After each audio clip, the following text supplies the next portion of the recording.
everyone. This is Jun Carlos Nandindot, and I am a BTL students major in home economics, and we will report the chapter 10. So once again, good day everyone.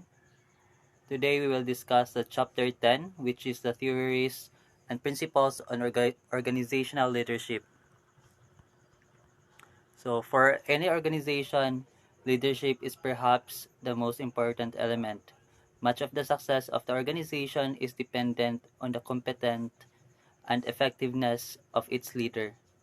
So when we say leadership, it is a ability of a person or individuals who can lead and influence and guide the followers or members and also the society or a team.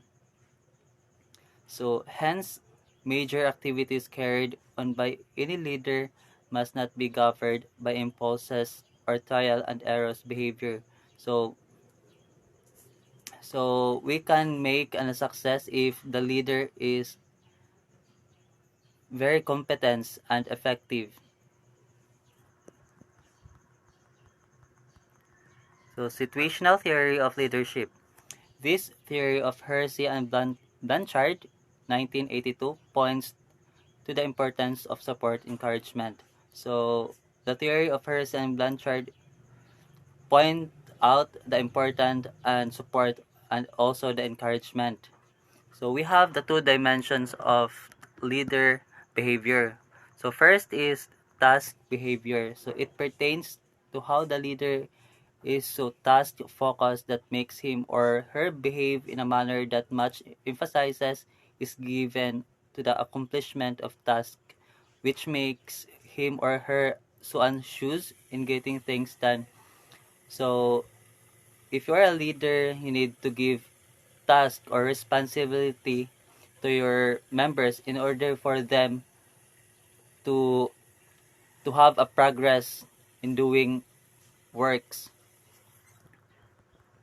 So second is relationship behavior. So this is how the leader puts premium on respect and rapport to his or her subordinates as they journey with their leader in the realizations of the organization objectives. So once you are a leader, you need to have a collaboration of your members, showing respect and also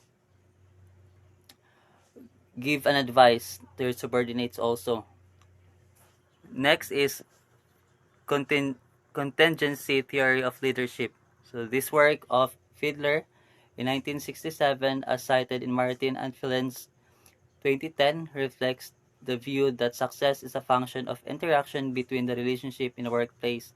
So success is a function of interaction, the relationship. So the followers and leader should collaborate, just like what I've said earlier, that everyone in the organization, leader or members, should um, helping each other. So principle came from the old French or principed from Latin principio means beginning or foundation or forms princeps first. So that's all my reports. Greetings, Savvy Minds. I'm Dalijin Di Mapula, and I am here to ignite your passion for organizational leadership. Today, I will be discussing to you the first five principles of effective organizational leadership that will redefine how you lead. The role of effective organizational leadership is multifaceted and crucial for the success and well being of an organization. Following are the 10 principles of an effective organizational leadership. Principle 1: Proficiency must be observed in every task. Proficiency refers to the ability to perform a task or skill with a high level of competence. Now, every leader must not settle for mediocrity. We cannot afford a leader to be a half baked leader. Now, what is a half baked leader? A half-baked leader is someone in a leadership role who lacks the necessary qualities, skills, or commitment to effectively guide and inspire their team. And with that, They might struggle with important aspects of leadership, making it challenging for the team to thrive under their guidance. Every task is sacred, so much that if possible, perfection must be sought as it is accomplished. This means that each task should be treated with great importance, and the proficient leader would always give his or her best effort in every task, aiming for excellence, even though perfection may not be possible. Their mindset is all about striving for the best outcome. And their proficiency speaks when minor details of the task screams excellence. As the old adage goes, little things mean a lot. Principle 2. Master yourself and find ways to improve. It helps reflect on the wisdom of the ages as it puts premium on the mastery of oneself. When we say reflect on the wisdom of the ages, we mean learning from timeless principles, learning from historical figures, and philosophical ideas. The accumulated wisdom of humanity can actually provide valuable perspectives on mastering oneself and finding ways to improve. The classic slogan, "To thy own self be true," is applicable to every leader. It means being honest and authentic with oneself, staying true to one's beliefs, values, and principles, even in the face of challenges or external pressures. And just like how teachers should master their subject matter, leaders should master their own self. Mastery of oneself allows an individual to understand his or her strengths, weaknesses, values, principles, and manage emotions effectively. In a classroom setting, if a teacher has a mastery of the subject matter, then expect that he or she can provide quality education and help students succeed academically. The same analogy is applied to leaders. If a leader has achieved mastery of oneself, then expect him or her to make sound decisions, inspire the team, and guide and influence others effectively. And if ever some mistakes were discovered along the way, the leader must be humble enough to seek improvement. The leader's humility in seeking improvement after discovering mistakes creates a culture where learning is valued, encouraging team members the importance of continuous learning and growth. Principle 3. Knowledge of the people around and be aware of their welfare. The late President Ramon Magsaysay was fondly called the champion of the masses, for he looked out for their needs and welfare. Despite Magsaysay's busy day as then the president of our country, he took time out to leave the comfort of his office in order to listen to the poor who visited him. The third principle emphasizes that effective leaders go beyond surface level interactions. They invest time and effort to understand the people they lead, creating a workplace where individuals feel valued, supported, and motivated to contribute their best. In return, this knowledge contributes to a leader's ability to make informed decisions, foster a positive team culture, and ultimately drive organizational success. Principle 4. Share information with people of one's domain. A leader must never be remiss of his duty to keep his or her subordinates abreast of what's going on in their organizations. It means that it is the leader's responsibility to maintain transparent communication, ensuring that subordinates are well informed about organizational developments. Memorandum plays a critical role to achieve this one. In doing so, communication gap will be avoided. The name of the game here is keeping one's followers informed. They ought to know the rules, the policies, and everything that's going on in the organization to build trust.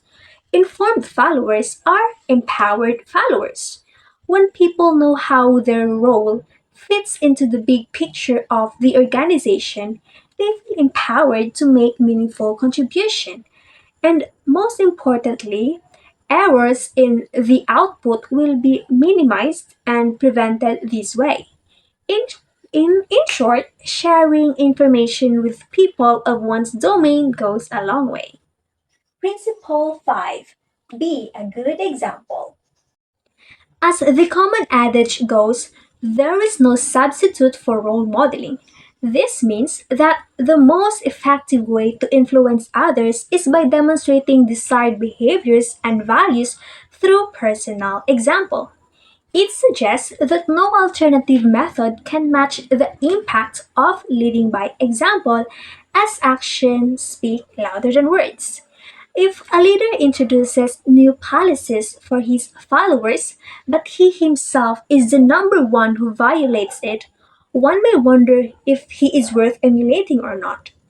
Role modeling is considered irreplaceable in building trust, setting standards, and inspiring others to adopt positive behaviors and values. As many speakers emphasize, one must walk the talk. Thank you for diving into the first 5 principles of effective organizational leadership with me. The journey continues as we hand the stage over to the insightful Miss Revilla, who will unravel the remaining principles. At this time, I will be the one to report the 5 remaining principles of effective organizational leadership. Let's proceed to Principle 6. See to it that every task is clearly understood, monitored, and accomplished. When instructions are given by a leader to his followers, see to it that everything is understood, be open questions and clarifications. So communication is the key for a leader. So a leader must be able to communicate effectively. This principle emphasizes the importance of clear communications between a leader and their followers by ensuring that the instructions are fully understood and being open questions and clarifications. This principle fosters a collaborative environment where everyone feels confident in their task. So let's move to Principle 7. Commit and train your people to collaborate as a team. In leadership, remember that a leader is not an island who must be alone in his work. Every leader must remember this. You are not the master of the universe, and as such, you must work with the followers to work as a team. So, Principle 7, this means that it is important as a team that have a collaboration. So it underscores the importance of collaborations and a teamwork in leadership. And it emphasizes the leaders should not operate in isolation but instead recognize the value of working alongside their followers. And now let's move to Principle 8.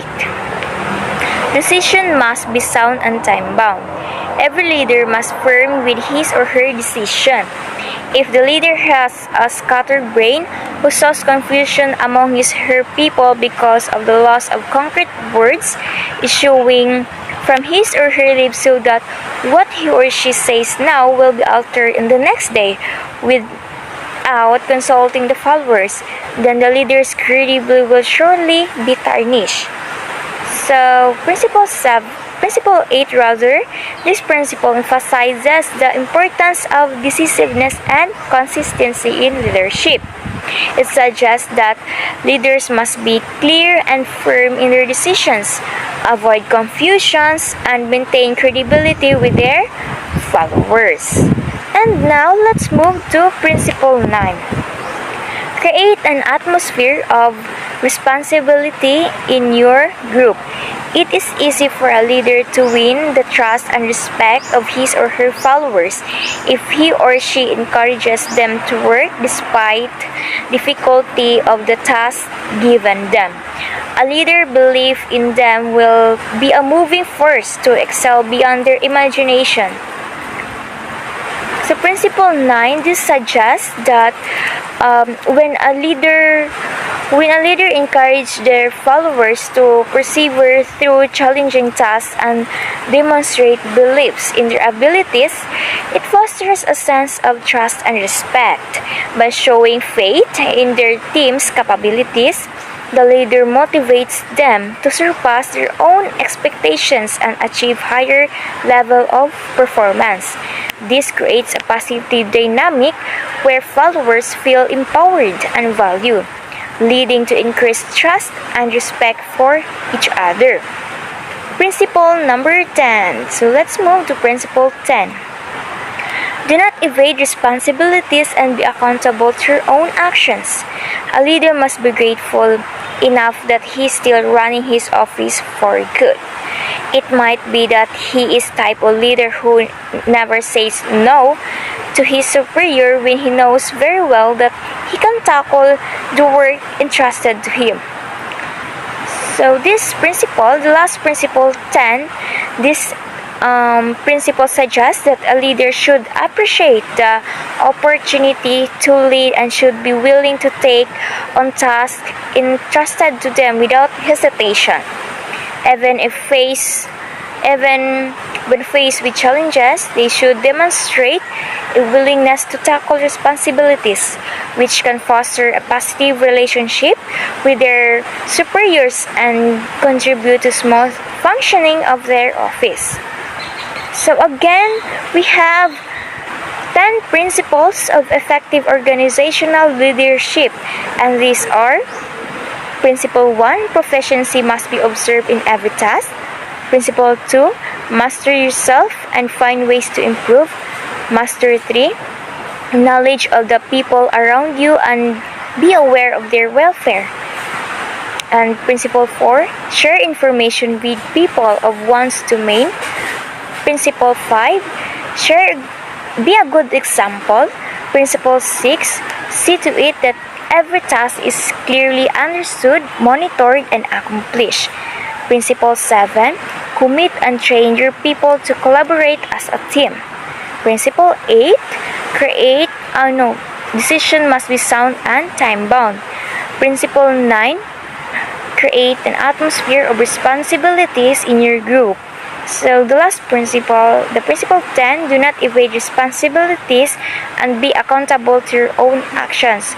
So that would be all of our report. Thank you for watching and listening. God bless.